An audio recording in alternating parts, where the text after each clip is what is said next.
कि जब ये पृथ्वी द्वापर युग था, बड़े बड़े असुर क्षत्रियों के कुल में पैदा हो गए, बड़े बड़े राजाओं के कुल में असुर पैदा हुए। दुर्योधन, कंस, विदुरथ, दंतवक्र, शिशुपाल, ये सब असुर ही थे। क्षत्रियों के कुल में यत्र तत्र पैदा हो गए और जन्म से ही इनको राज सत्ता मिल गई और राजा बनने के बाद ये प्रजा का शोषण करने लगे, अधर्म करने लगे। और ये जितने असुर थे ये सब आपस में एक हो गए, इनकी बड़ी सहमति थी और पृथ्वी का भोग करने लगे। पृथ्वी इनके पाप से आक्रांत हो गई और पृथ्वी ने गऊ का रूप धारण किया और जाकर के ब्रह्मा जी से प्रार्थना की। ब्रह्मा जी क्षीर सागर के तट पर पहुंचे और जाकर के भगवान की स्तुति की। तो भगवान प्रकट तो नहीं हुए, लेकिन ब्रह्मा के हृदय में ही भगवान ने संदेश भेज दिया। क्या संदेश भेजा? भगवान ने ब्रह्मा के हृदय में संदेश भेज दिया, जाओ पृथ्वी को समझा दो, मैं मथुरा मंडल में अवतार लेकर इन असुरों का संहार करूंगा और पृथ्वी के भार को समाप्त करूंगा, चिंता की कोई आवश्यकता नहीं। ये सब कहकर संदेश भगवान ने ब्रह्मा के हृदय में प्रेषित कर दिया। ब्रह्मा जी ने आकर के भूदेवी को समझाया, भूदेवी प्रसन्न होकर के चली गई। श्री सुखदेव भगवान कहते हैं कि भगवान मथुरा में प्रकट होने की योजना बनाते हैं। उस समय मथुरा में राजा कंस था। कंस ने अपने पिता को कारागार में डाल दिया और स्वयं गद्दी पर बैठ गया। कंस ने अपनी कई बहनों का विवाह वसुदेव जी के साथ किया था। अंतिम सबसे छोटी बहन, चचेरी बहन देवकी, देवकी का विवाह भी कंस ने वसुदेव जी के साथ कर दिया। वसुदेव जी महाराज मथुरा में ही रहते थे, कहीं दूर नहीं थे। कंस ने सोचा बहन को मैं ही पहुंचा दूं घर तक, और रथ में बैठा करके देवकी वसुदेव को कंस लेकर के चला। उसी समय आकाशवाणी हुई। आकाशवाणी ने कहा कि अस्यास्त्वामष्टमो गर्भो हंतायाम बहसे बुध। अरे अबुध, मूर्ख, जिसे तू लेकर के जा रहा है, इसकी 8वीं संतान तुम्हारी शत्रु होगी। यह सुनते ही कंस ने रथ रोक दिया, तलवार निकाली, देवकी को मारने चला। वसुदेव जी ने पकड़ लिया और वसुदेव जी ने कहा, राजन क्या करते हो? आज ही इसका विवाह हुआ और तुम इसे मार रहे हो। स कथम भगिनीम हन्यात स्त्रियम उद्वाह पर्वणि। ये तुम्हारी बहन है और स्त्री है और आज ही इसका विवाह हुआ, और ऐसे अवसर पर आशीर्वाद और मंगल कामना की आवश्यकता होती है और तुम इसका वध करना चाहते हो। कुछ तो लज्जा करो। कंस ने कहा, आपने सुना नहीं, इसकी 8वीं संतान मेरी शत्रु होगी। वसुदेव जी ने कहा, राजन, कोई किसी का शत्रु नहीं होता। हर व्यक्ति की मृत्यु पहले से तय है और समय आएगा वो मृत्यु आ जाएगी। मृत्युर्जन्मवताम वीर देहेन सह जायते।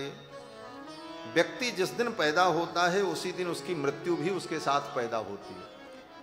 हम आप जिस दिन इस दुनिया में पैदा हुए उसी दिन हमारी आपकी मृत्यु भी हमारे साथ पैदा हुई, और हम जहां जाते हैं मृत्यु साथ में ही रहती है। बस समय आने पर वो मृत्यु अपना काम करती है। वसुदेव जी कहते हैं, अद्यवा अब्द शतांते वा मृत्युर्वै प्राणिनाम ध्रुवा। आज चाहे आज के 100 वर्ष बाद मृत्यु तो तय है। इसलिए हे राजन, तुम इसे मत मारो, छोड़ दो। कंस नहीं माना, मारने के लिए उद्यत हुआ। वसुदेव जी ने कहा, अगर तुम्हें इसके पुत्र से भय है तो मैं वचन देता हूं, इसकी संतान मैं तुम्हें दे दूंगा, इसे छोड़ दो। वसुदेव जी के वचन को सुनकर कंस ने विश्वास किया और देवकी को छोड़ दिया। देवकी वसुदेव आए, पहली संतान हुई, वसुदेव जी ने ले जा करके कंस को दे दिया। बोले लो जो करना है करो। कंस को दया आ गई, उस बच्चे को लौटा दिया। बोले ले जाओ। अरे कम से कम ये बालक बड़ा होगा तो मुझे मामा कहेगा, मेरा शत्रु तो 8वां है, कम से कम 1-2 संतान तो मामा कहने के लिए रहे। बड़े भाव से कंस ने उस बालक को लौटा दिया। बोले ले जाओ। वसुदेव जी लेकर के आए तो, लेकिन पीछे से नारद जी पहुंच गए। नारद जी ने सोचा ये इतना बड़ा धर्मात्मा बनेगा तो इसका कल्याण कहां से होगा, ये तो पाप करेगा, तब इसका घड़ा भरेगा, तब भगवान इसको मारेंगे। और नारद जी ने आकर के कंस को समझा दिया। एतत् कंसाय भगवान छसंसाभ्येत्य नारदः। नारद जी आए और नारद जी ने अपनी झोली से एक कमल पुष्प निकाला, अष्टदल कमल, उसमें 8 पंखुड़ियां थीं। कंस से कहा राजन बताओ इसमें 8वीं पंखुड़ी कौन है। कंस ने जब गिनना शुरू किया 1 2 3 4 5 6 7 8, नारद जी ने कहा अब यहां से गिनो। दूसरे जगह से गिना तो उसके बगल वाली 8 हो गई। कंस ने कहा गुरुदेव इसका क्या मतलब है। नारद जी ने कहा सीधा सीधा मतलब ये है कि ये देवता बड़े चतुर हैं, ये किधर से 8 गिनेंगे तुमको पता नहीं चलेगा, इनकी गिनती कहां से शुरू होगी तुम जान नहीं पाओगे और फोकट में मारे जाओगे, जान नहीं। अब तो कंस की बुद्धि चकरा गई। गुरुदेव आप क्या कहते हैं, देवकी की सभी संतानों को मैं मार दूं। नारद जी ने कहा राम राम, साधु के मुंह से यही कहलवाना चाहते हो। हम साधु होकर के ऐसा क्यों कहें, तुमको जो समझ में आवे सो करो। नारायण हरि। नारद जी तो चले गए। कंस को समझ में आ गया और कंस ने क्या किया, बोले देवकी की संतान को छीन लिया, पत्थर पर पटक दिया, एक चीत्कार हुई और बालक की मृत्यु हो गई। इस प्रकार देवकी की 6 संतानों की हत्या कंस ने की। 7वें गर्भ के रूप में भगवान शेष आए। देवक्या जठरे गर्भम शेषाख्यम धाम मामकम। भगवान ने अपनी योग माया से कहा हे योग माया, देवकी के 7वें गर्भ को निकाल करके रोहिणी के गर्भ में स्थापित कर दो। ये भगवान की विभूति हैं शेष जी महाराज। रामावतार में ये छोटे भाई हैं लक्ष्मण के रूप में, और कृष्णावतार में ये बड़े भाई बन करके आ रहे हैं। योग माया ने देवकी के 7वें गर्भ को निकाल करके रोहिणी के गर्भ में स्थापित कर दिया। रोहिणी वसुदेव जी की बड़ी पत्नी उस समय नंद बाबा के घर में थी। देवकी वसुदेव तो कारागार में बंद थे। ये रहस्य कंस को पता नहीं चला। कंस को तो ये पता चला कि देवकी का 7वां गर्भ अपने आप नष्ट हो गया। कंस ने कहा चलो अच्छा हुआ मुझे मारना नहीं पड़ा। लेकिन 7वें गर्भ के रूप में जो शेष भगवान आए वो रोहिणी के गर्भ में स्थापित हो गए, और 10 महीना व्यतीत होने पर रोहिणी ने सुंदर पुत्र को जन्म दिया। श्री बलराम जी का प्राकट्य हुआ, बलदाऊ भैया का प्राकट्य हुआ। बोलो श्री बलराम जी महाराज की। श्री बलदाऊ जी प्रकट हुए। ये सब रहस्य कंस को पता नहीं चला। 8वें गर्भ के रूप में भगवान आए। देवकी का तेज अद्भुत हो गया। देवकी के रोम रोम से तेज प्रकट होने लगा। कंस जान गया मेरा शत्रु आ गया। कंस ने सिपाही सैनिकों की संख्या बढ़ा दी, चप्पे चप्पे पर आदमी लगा दिए, हर पल की हर क्षण की खबर लेने लगा, कहीं कोई चूक न होने पावे, शत्रु कहीं से बच करके न निकल पावे। सारी तैयारी की कंस ने। समय बीता और भगवान के जब प्रकट होने का समय आया, ब्रह्मा शंकर इंद्र वरुण कुबेर आदि सब देवता आए और सब ने आकर के माता देवकी के गर्भ की स्तुति की।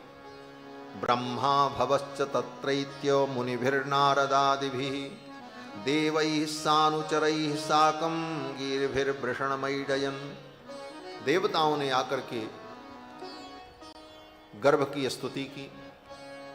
नाम तो इसका गर्भस्तुति है, लेकिन यथार्थ में ये भगवान की स्तुति है, क्योंकि उस गर्भ में भगवान विद्यमान थे। गर्भस्तुति इसकी संज्ञा है, लेकिन है भगवान की स्तुति। और भगवान की स्तुति करते हुए देवता लोग कहते हैं, सत्यव्रतम सत्य परम त्रिसत्यम सत्यस्य योनिम निहितम च सत्ये सत्यस्य सत्यमृत सत्यनेत्रम सत्यात्मकम त्वाम शरणम प्रपन्नाः।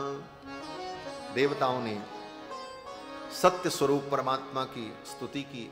हे प्रभु, आप सत्यव्रत हैं, आप परम सत्य हैं, आप त्रिकालाबाधित सत्य हैं, सत्य की आप योनि हैं, सत्य में ही आप प्रतिष्ठित हैं, किम वा सत्य ही आप में प्रतिष्ठित है। इस प्रकार से बड़ी विलक्षण स्तुति देवताओं ने की। और देवता जब स्तुति करके चले गए, तब भगवान के प्रकट होने का समय आया। जैसे श्री रामावतार में सुर समूह विनती करी पहुँचे निज निज धाम, और जग निवास प्रभु प्रगटे अखिल लोक विश्राम। जब देवता स्तुति करके चले गए, तब भगवान के प्रकट होने का समय आया। देवता कहाँ चले गए? हमारे पूज्य आचार्य जी कहा करते, उनका भाव है कि भगवान के जब प्रकट होने का समय होता है, उस समय सारे तीर्थ वहां उपस्थित होते हैं। जहि दिन राम जन्म श्रुति गावहि तीरथ सकल तहां चली आवे। और भगवान के जन्म के समय, जन्म का समय जब आया, तो देवता लोग चले गए अयोध्या छोड़कर। तो ये तो देवता बड़े अभागे थे महाराज। उस समय तो अयोध्या में रहना चाहिए था। सुर समूह विनती करी पहुंचे निज निज धाम। उसके बाद बोले जग निवास प्रभु प्रगटे अखिल लोक विश्राम। तो पूज्य महाराज श्री कहते थे, देवता लोग कहाँ गए? बोले निज निज धाम, अपने अपने धाम में गए। देवताओं का निज धाम क्या है? बोले भगवान का श्री विग्रह ही देवताओं का निज धाम है। ये देवता कहाँ रहते हैं? बोले भगवान के ही श्री विग्रह में देवता विराजमान रहते हैं। आंखों में सूर्य भगवान, मन में चंद्रमा, मुख में अग्नि, कान में वायु, ये जितने देवता हैं सब भगवान के तत्त अंगों में विराजमान रहते हैं। यही उन देवताओं का निज धाम है। तो देवता अपने अपने निज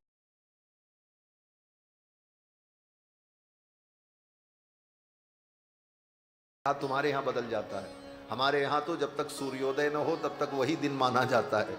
पूरी रात्रि बुधवार है, सवेरे जब सूर्योदय होगा तब बृहस्पतिवार होगा। ये नहीं कि रात के 12 बजे, ठीक 12 बजे इधर बुधवार उधर बृहस्पतिवार, इधर की तारीख अलग इधर की तारीख अलग। तो ऐसा नहीं होता। तो बुधवार दिन रात्रि के ठीक 12 बजे रोहिणी नक्षत्र और अष्टमी तिथि, भगवान के प्राकट्य की वो मंगलमयी बेला जब आई, तो काल परम सुंदर हो गया। कहते महाराज, जब भगवान प्रकट हुए उस समय खूब वर्षा हो रही थी, बिजली चमक रही थी, हवाएं चल रही थी, लोग अपने घर में सिमट गए थे। बोले ये सब पहले हुआ था। भगवान के प्रकट होने की जब बेला आई, तो अथ सर्वगुणोपेत काल परम शोभन, काल परम सुंदर हो गया। क्या सुंदर हुआ?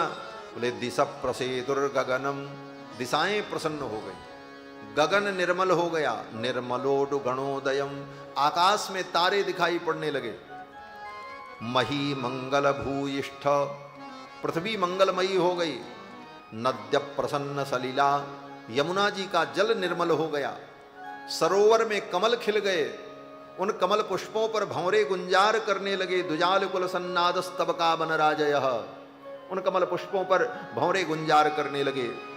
और बवौ वायु सुख स्पर्श, सुंदर सुखद स्पर्श प्रदान करने वाली सुगंधित वायु प्रवाहित होने लगी। और मथुरा मंडल में जितने ब्राह्मण थे, उन मथुरा मंडल के ब्राह्मणों के घर में पवित्र अग्निहोत्र की जो अग्नि थी, वो अग्नि रात के ठीक 12 बजे अपने आप प्रज्वलित हो गई। महाराज सुखदेव जी कहते हैं, अग्नयश्च द्विजातीनाम शांतास तत्र समिंधत। उन द्विजातियों के घर में जो पवित्र अग्नि थी, जो शांत थी, रात्रि के 12 बजे अपने आप जल पड़ी। बिना ईंधन के ही समिंधित हो गई, उसमें ज्वालाएं प्रकट हो गई। क्यों? बोले यज्ञ पुरुष आ रहे हैं, भगवान यज्ञ नारायण आ रहे हैं, इसलिए अग्नि देवता प्रसन्न होकर के भगवान का स्वागत करने लगे। मनान स्यासन प्रसन्नानि, सबके मन प्रसन्न हो गए, सबके मन में विलक्षण आनंद प्रकट हो गया। समझ में किसी को नहीं आ रहा, लेकिन आनंद सबको आ रहा है। लोग समझ नहीं पा रहे इतना आनंद क्यों आ रहा है। मजा तो बहुत आ रहा है, लेकिन क्या होने वाला है पता नहीं। सबको आनंद आ रहा है, सबके मन प्रसन्न हो गए। और जगुह किन्नर गंधर्वाह, आकाश में किन्नर और गंधर्व सुंदर गीत गाने लगे। विद्याधर्यश्च नृतुर अप्सरोभिः समं तदा, विद्याधर और अप्सराएं आकाश में नृत्य करने लगे। ऐसा सुंदर वातावरण उपस्थित हुआ। देवक्याम देवरूपिण्याम विष्णु सर्वघुराशयः आविरासीद यथा प्राच्याम दिशीन्दूरिव पुष्कलः। देवक्याम देवरूपिण्याम विष्णु सर्वगुहाशयः, भगवान विष्णु। कौन विष्णु? बोले सर्वगुहाशयः, जो सर्वव्यापक विष्णु। विष्णु का मतलब ही होता है व्यापक, व्यापनोतीति विष्णु, जो व्याप्त होता है, सब जगह जो व्याप्त है। इसलिए सर्वगुहाशय भगवान विष्णु प्रकट होने जा रहे हैं। रात्रि के ठीक 12 बजे देवकी वसुदेव के सामने कारागार में भगवान नारायण, भगवान विष्णु शंख चक्र गदा पद्म धारण किए हुए प्रकट हो गए। बोलो श्री वैकुंठनाथ भगवान की जय। भगवान चतुर्भुज रूप में जब प्रकट हुए, अद्भुत रूप भगवान का, मां देवकी और वसुदेव दोनों निहार रहे हैं भगवान के रूप को। तमद्भुतम बालकमंबुजे क्षणम चतुर्भुजम शंख गदायुधायुधम। शंख चक्र गदा पद्म धारण किए हुए, श्रीवत्सलक्ष्मम गलशोभिकौस्तुभम। श्रीवत्सलक्ष्मम, श्रीवत्स का चिन्ह है वक्षस्थल पर। गलशोभिकौस्तुभम, गले में कौस्तुभ मणि। पीतांबरम, सुंदर पीतांबर धारण किए हुए, बनमाला धारण किए हुए, सुंदर किरीट मुकुट। अद्भुत शोभा भगवान की। भगवान के इस दिव्य विलक्षण रूप को देखकर देवकी और वसुदेव हाथ जोड़ करके स्तुति करने लगे। देवकी वसुदेव ने भगवान की स्तुति की। वसुदेव जी ने कहा कि विदितोसि भवान साक्षात पुरुष प्रकृते परः। विदितः, मैं जान गया, आप परम पुरुष हैं, प्रकृति और जीव दोनों के नियामक हैं, प्रकृति से परे हैं, और आप आनंद स्वरूप हैं। हे प्रभु, मैं आपको प्रणाम करता हूं। श्री वसुदेव जी ने भगवान की बड़ी सुंदर स्तुति की। देवकी ने भी भगवान को प्रणाम किया। भगवान ने सारी कथा सुनाई। क्या कथा सुनाई? बोले भगवान ने कहा, हम आपके बेटा बनने आए हैं और ऐसे ऐसे मुझे लीला करनी है। आपने मुझे पुत्र रूप में प्राप्त करने के लिए तप किया था, इसीलिए मैं आपका बेटा बन करके आया हूं। ये सब कथा भगवान ने अपनी मैया को और श्री वसुदेव जी को सुनाया। ये हमारे ठाकुर जी भी कथा सुनाते हैं महाराज। हाँ, पैदा होते हैं तो पहले कथा ही सुनाते हैं। अयोध्या में भी पैदा हुए तो पहले कथा सुनाए। कही कथा सुहाई मात बुझाई, जय प्रकार सुत प्रेम लह। अपनी मैया को कथा सुनाया। भगवान ने सोचा कोई जजमान नहीं तो मैया ही जजमान है, इसी को कथा सुना देते हैं। कई कथा सुनाई मात बुझाई, जय प्रकार सुत प्रेम लह। लेकिन यहां तो दो जजमान मिल गए, मैया भी हैं और पिताजी भी। कथा सुनाई, और जब कथा सुनाई तो मैया ने कहा, आप बेटा बन करके आए हो? बोले हाँ। मैया ने कहा, बेटा बन करके तो आए हो, लेकिन बेटा जैसे दिखते नहीं हो, बाप जैसे दिख रहे हो। कौन मानेगा कि आप हमारे बेटा हो? अगर मैं किसी से कहूंगी कि ये मेरे बेटा हैं तो लोग कहेंगे ये क्या पागल की पन की बात है। ये 4 हाथ का देवता साक्षात नारायण, ये किसी के बेटा हो सकते हैं? कोई विश्वास नहीं करे। मम उरसो बासी यह उपहासी सुनत धीर मति फिर न रहे। भगवान ने कहा तो मैं क्या करूं। मैया ने कहा अगर बेटा बनने आप आए हो तो बालक जैसे बन जाओ। उपसंहर विश्वात्मन अधोरूपम अलौकिकम, अपने इस अलौकिक रूप का आप उपसंहार करो और आप बालक बन जाओ। हाँ? बोलो श्री सीता रामचंद्र भगवान की। श्रीमन्नारायण नारायण नारायण, श्रीमन्नारायण नारायण नारायण, श्रीमन्नारायण नारायण नारायण, श्रीमन्नारायण नारायण नारायण, श्रीमन्नारायण नारायण नारायण, श्रीमन्नारायण नारायण नारायण, भजमन नारायण नारायण नारायण, भजमन नारायण नारायण नारायण।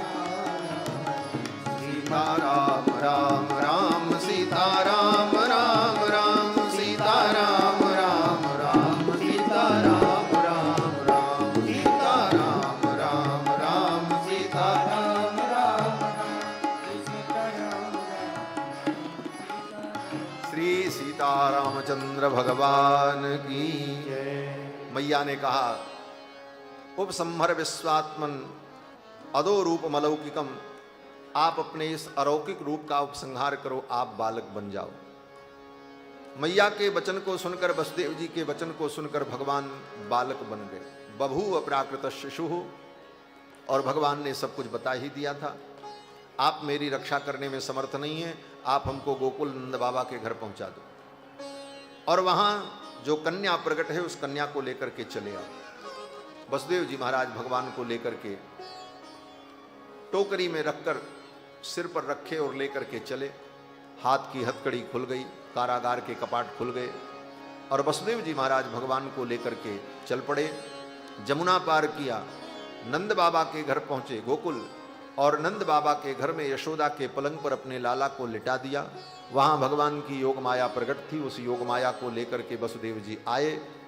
योग माया को लेकर के आए तो फिर बंधन हो गया, कारागार के कपाट बंद हो गए, योग माया रोने लगी। कंस के सिपाही सैनिक जग गए, जाकर के कंस को बताया। कंस ने आकर के कन्या को छीन लिया, पटक करके मारने चला, कन्या आकाश में उड़ गई और कन्या ने कहा तू मुझे क्या मारेगा, तेरा शत्रु तो ब्रज में कहीं प्रकट हो चुका है। इधर तो ये सब हुआ और उधर बोले भगवान गोकुल में नंद बाबा के घर पहुंच गए रातों रात। और जब भगवान पहुंच गए, सवेरा हुआ, पूरनमासी जी की नींद खुली, सुनंदा जी की नींद खुली। देखा सबने यशोदा के पलंग पर नील कमल के समान मनोहर बालक लेटा हुआ। अब तो आनंद की लहर दौड़ पड़ी। यशोदा को जगाया, अरे यशोदा देख देख, ऐसे सुंदर बालक को तूने जन्म दिया और तू सो रही। यशोदा जी जब उठी, उनको ये तो अनुभव हुआ था कि रात्रि में प्रसव हुआ, लेकिन बेटा हुआ कि बेटी हुई ये अनुभव नहीं हो सका प्रसव वेदना के कारण। लेकिन जब देखा बालक को तो उठा करके हृदय से लगा लिया और यशोदा रानी ने कन्हैया को पयपान कराया, दूध पिलाया। तब तक ये सूचना बाहर पहुंची और देखते देखते चारों तरफ ये बात फैल गई। क्या बात? बोले यशोदा ने जायो लल्ला, मोहल्ला में हल्ला सो मच गयो। पूरे मोहल्ले में हल्ला मच गया, अगल बगल आस पड़ोस सब जगह यशोदा ने लाला को जन्म दिया। अब तो देखते देखते नंद बाबा के द्वार पर अपार भीड़ एकत्रित हो गई। गोप ग्वाल बाल सखा मंडली गोपियां सब आ गए और सब ने धूमधाम से नंद बाबा के द्वार पर महोत्सव मनाया। कन्हैया का जन्म महोत्सव हुआ और सब ने यही कहा, नंद के आनंद भयो। जोर से बोलो, नंद के आनंद भयो, जय कन्हैया लाल की, नंद के आनंद भयो, जय कन्हैया लाल की। नंद के आनंद भयो, जय कन्हैया लाल की, नंद के आनंद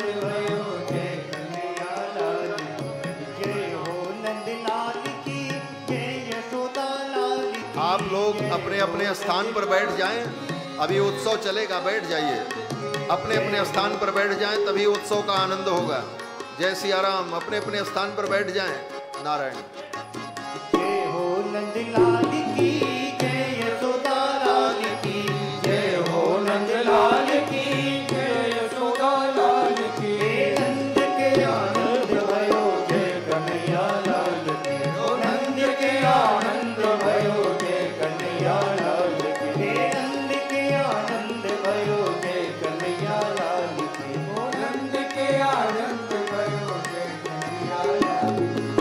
जय हो नंदलाल की जय, यशोदा लाल की जय हो, नंदलाल की जय, यशोदा लाल की। जय हो नंदलाल की जय, यशोदा लाल की जय हो, नंदलाल की जय, यशोदा लाल की। जय हो नंदलाल की जय, यशोदा लाल की जय हो, नंदलाल की जय, यशोदा लाल की। नंद के आनंद भयो जय कन्हैया लाल की, नंद के आनंद भयो जय कन्हैया लाल की। नंद के आनंद भयो जय कन्हैया लाल की, नंद के आनंद भयो जय कन्हैया लाल की। बधाई हो।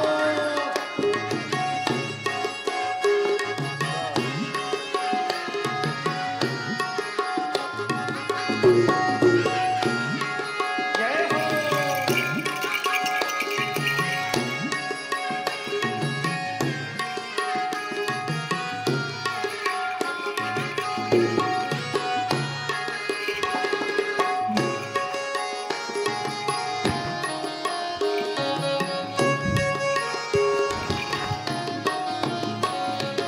हाथी दिले घोड़ा दिले और दिली पालकी, हाथी दिले घोड़ा दिले और दिली पालकी। हाथी दिले घोड़ा दिली और दिली पालकी, हाथी दिले घोड़ा दिले और दिली पालकी। हाथी दिले घोड़ा दिली और दिली पालकी, हाथी दिले घोड़ा दिले और दिली पालकी। हे नंद के आनंद भयो जय कन्हैया लाल की, हे नंद के आनंद भयो जय कन्हैया लाल की। हे नंद के आनंद भयो जय कन्हैया लाल की, ओ नंद के आनंद भयो जय कन्हैया लाल की। जय हो नंदलाल की जय, यशोदा लाल की जय हो, नंदलाल की जय, यशोदा लाल की। जय हो नंदलाल की जय, यशोदा लाल की जय हो, नंदलाल की जय, यशोदा लाल की। जय हो नंदलाल की जय, यशोदा लाल की जय हो, नंदलाल की जय, यशोदा लाल की। जय हो नंदलाल की जय, यशोदा लाल की जय हो, नंदलाल की जय, यशोदा लाल की। जय हो नंदलाल की जय, यशोदा लाल की जय हो, नंदलाल की जय, यशोदा लाल की। हे नंद के आनंद भयो जय कन्हैया लाल की। नंद के आनंद भयो जय कन्हैया लाल की। हे नंद के आनंद भयो जय कन्हैया लाल की, नंद के आनंद भयो जय कन्हैया लाल की। नंद के आनंद भयो जय कन्हैया लाल की, नंद के आनंद भयो जय कन्हैया लाल की। जय हो नंदलाल की जय, यशोदा लाल की जय हो, नंदलाल की जय, यशोदा लाल की। जय हो नंदलाल की जय, यशोदा लाल की जय हो, नंदलाल की जय, यशोदा लाल की। जय हो नंदलाल की जय, यशोदा लाल की जय हो, नंदलाल की जय, यशोदा लाल की। नंद के आनंद भयो जय कन्हैया लाल की, नंद के आनंद भयो जय कन्हैया लाल की। हे नंद के आनंद भयो जय कन्हैया लाल की, नंद के आनंद भयो जय कन्हैया लाल की। जय हो नंदलाल की जय, यशोदा लाल की जय हो, नंदलाल की जय, यशोदा लाल की। नंद के आनंद भयो जय कन्हैया लाल की, नंद के आनंद भयो जय कन्हैया लाल की। नंद के आनंद भयो जय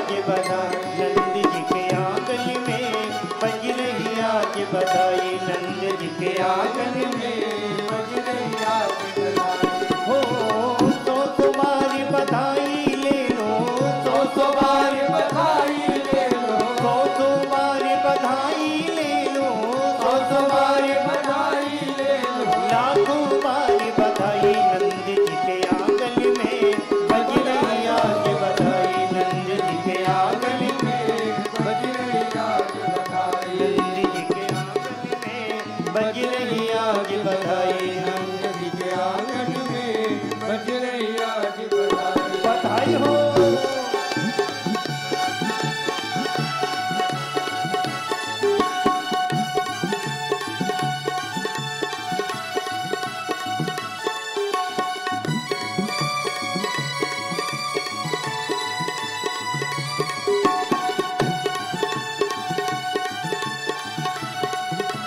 जय हो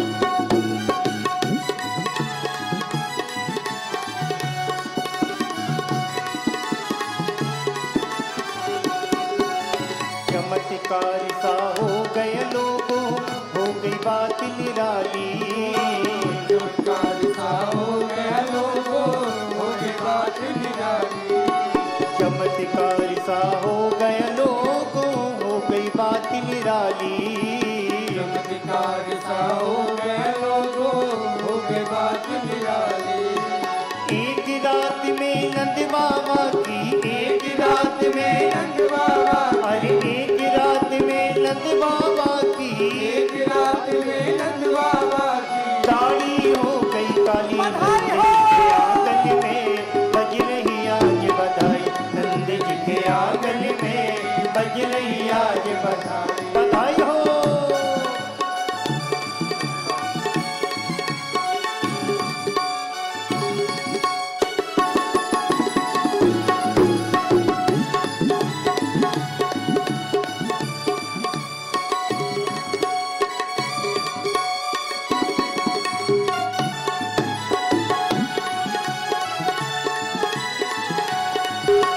जय हो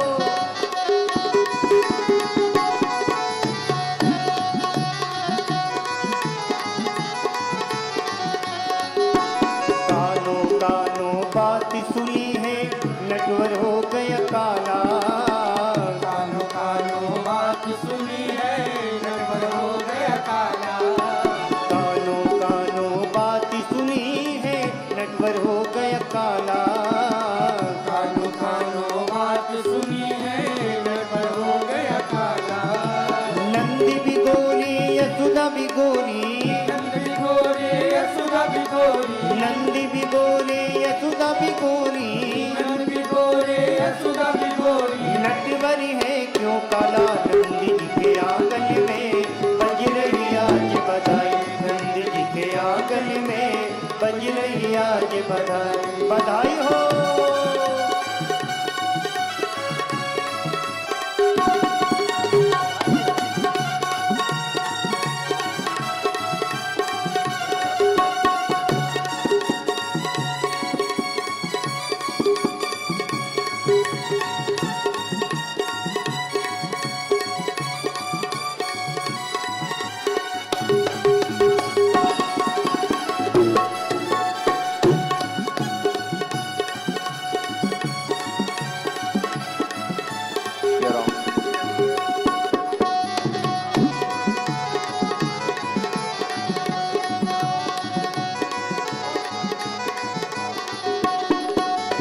ना जाने किस ऋषि मुनि ने धागा लपेटा ना जाने किस ऋषि मुनि ने धागा लपेटा ना जाने किस ऋषि मुनि ने धागा लपेटा ना जाने किस ऋषि मुनि ने धागा लपेटा नंद भवन में अनहोनी हो गई नंद भवन में अनहोनी हो गई नंद भवन में अनहोनी हो गई नंद भवन में अनहोनी हो गई बेटी से हो गया बेटा नंद जी के आंगन में बज रही आज बधाई नंद जी के आंगन में बज रही आज बधाई बधाई हो जय श्री राम।